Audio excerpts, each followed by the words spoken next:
So here then it says وَلِتَبْلُغُوا أَجَلًا مُسَمًّى, for you to reach a very specified term in this life. Everything is mentioned here requires actions. So it's a matter of belief, and it's something that we all witness. So what are the actions to be built as a result of this? أَنْ أُسْلِمَ لِرَبِّ الْعَالَمِينَ, that we submit ourselves to Allah subhanahu wa ta'ala, to the Lord of the Alameen. When all of these stages, you are in state of submission. Nobody can refuse to be in one or the other of these stages. And when the moment of that, nobody can refuse to be old. Nobody can refuse to change from one state to the other. They don't have a choice. We don't have a choice in this. We are all in state of submission to Allah. So why can't we just make it all a state of submission to Allah subhanahu wa ta'ala, and the things that we choose and the things that we don't choose? And that's what makes the believers in harmony with everything else. The disbelievers, they are the abnormalities in this life, because they are in state of submission in all of their life, except what Allah subhanahu wa ta'ala gave them a choice, whether they would submit based on all of these clear evidences, or they would become arrogant and stubborn. So if they just look, they are constantly in state of submission. So choose them to be in state of submission. And this is the objective of this entire life. Why we're created? To choose whether to be Muslims, to submit ourselves, or whether a person becomes ignorant when he does not submit to Allah subhanahu wa ta'ala. When we see all of these stages, you're already in state of submission. وَلِتَبْلُغُوا أَجَلًا مُسَمًّى. And also, if it's a specified time that nobody will change, so why be afraid from other than Allah? Nobody is going to take your life earlier than when it's already decreed. Why would a person choose for people to save their life or to save something in their life when it's already, the matter has been decreed? Rizq has already been written 50,000 years before the creation of the human beings. So why panic? Why be terrified? Why the heart is distracted? The heart should be only focused on submitting oneself to Allah subhanahu wa ta'ala, and all of these things will come when a person, of course, everybody takes it. وَلَعَلَّكُمْ تَعْقِلُونَ, and for you to have reason.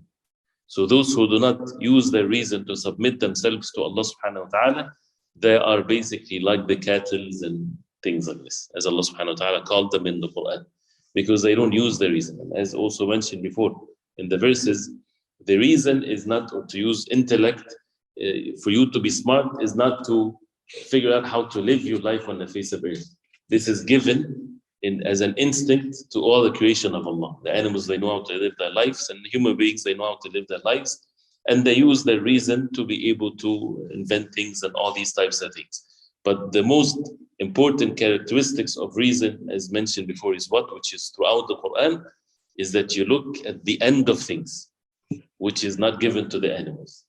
That you do something now, why? For something that is going to happen after a month, 2 months, 100 years, which is basically the matters of al-Iman, seeking rewards from Allah subhanahu wa ta'ala in the hereafter. So whoever does not look at these stages and then take it to what's the purpose of this life and how to worship Allah and how to be obedient to Allah, they have no reason. They're just like intoxications due to the people cover their senses. They're not able to use reason anymore. That's why intoxications is haram in the deen of Islam, because it covers your aql, covers your reason, which is the most important thing in one's life. هو الذي يحيي ويميت فإذا قضى أمرا فإنما يقول له كن فيكون. More and more evidences, so that the hearts are completely purified from anything that is attached to other than Allah subhanahu wa ta'ala. هو الذي, it is He subhanahu wa ta'ala, none but Allah subhanahu wa ta'ala. الذي يحيي ويميت. He is al-Hayy, He is the ever living, and now He is the one yuhyi, He is the one that gives life. No one else gives life except Allah subhanahu wa ta'ala, and no one yumit except Allah. Yumit is the verb, and as also mentioned before, it's difficult to make a perfect translation to the verb yumit, because they say He's the one that causes death. It doesn't give the right meaning. Causes death? No, He's the one that, what's the verb of death? Is there a verb in English to the word death? Right, that's why they have to put something with it. But the He's the one that takes, He's the one that makes people die. Death is by Allah subhanahu wa ta'ala. Right? He's not, when you say He causes death, that means that someone threw a stone on someone and He kills him. He caused them, He did not take his soul. Right? He just caused them to die.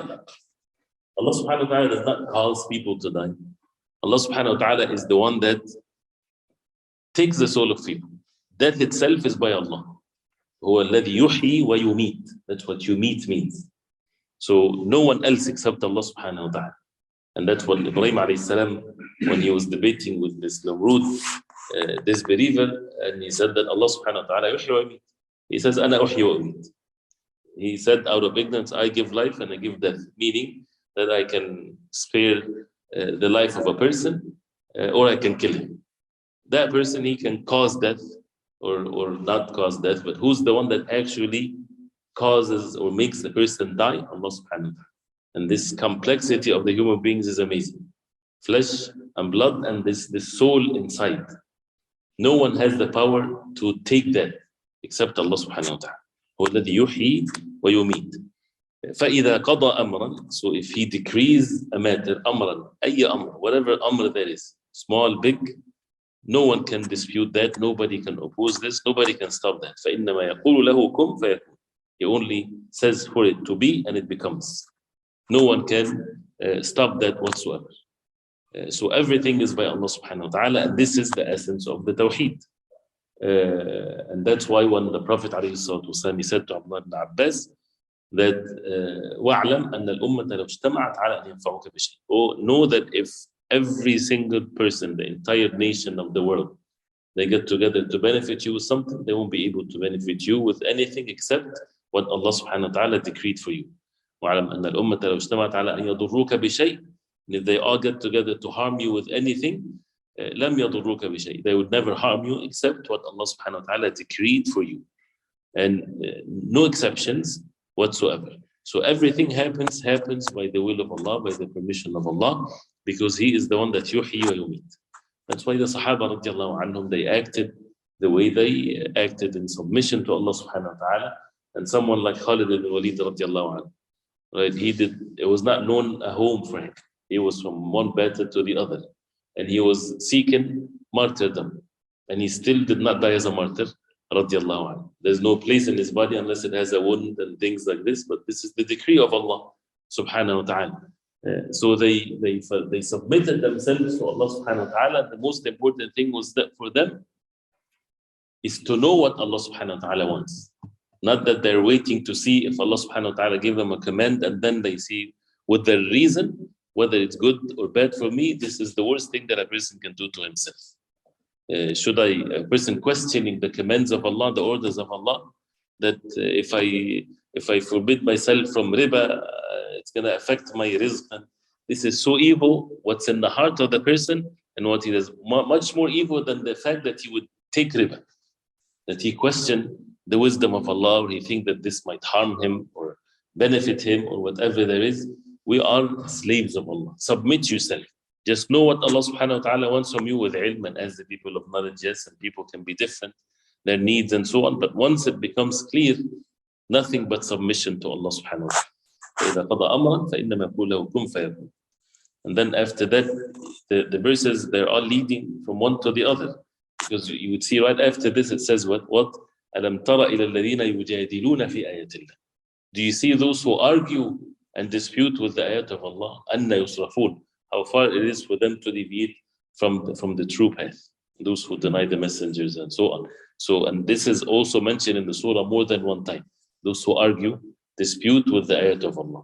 How can they do that when the matter is very clear that Allah subhanahu wa ta'ala is the creator of all things and He's the owner of all things and everything is by the permission of Allah. So just be a humble slave to Allah subhanahu wa ta'ala and learn what you're supposed to do and submit yourself, and Allah subhanahu wa ta'ala is the most merciful.